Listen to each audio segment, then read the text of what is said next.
Okay, it's time to do an oil change on this. I've got new spark plugs as well. I already pulled the spark plugs out, but before I do that, I need to clean up from my mess last night. I had a monthly poker night with my friends and family, so let's take care of that, and then let's dive into the oil change.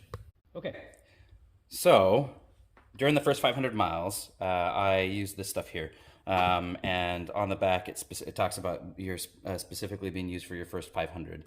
So that's what's in there right now. I'm getting ready to take that out. I did go ahead and order 10W30 for them for the first oil change as well as the filter.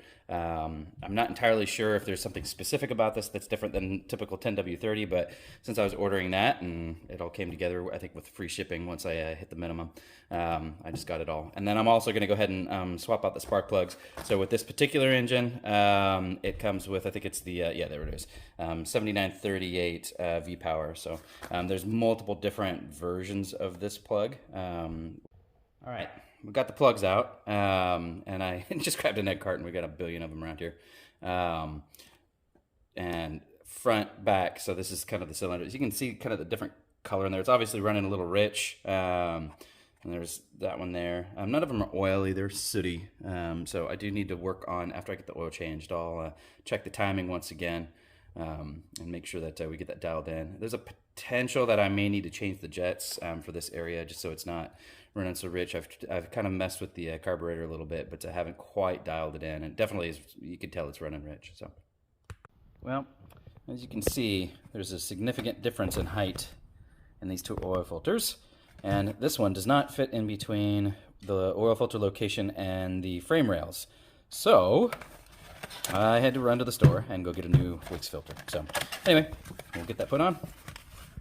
Okay, first oil change done. Took it out for a drive, got it warmed up, and then timed it out again.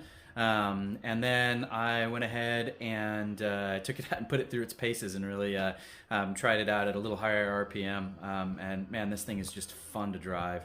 The couple of lessons learned from this engine package within this frame is the oil filter that Blueprint recommends doesn't actually fit in here, as I mentioned before. So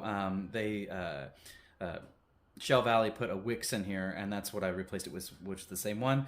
And then the other thing was the spark plugs that I took out. They weren't actually gapped correctly. They were a little more narrow than they were supposed to be based on the engine specs from Blueprint.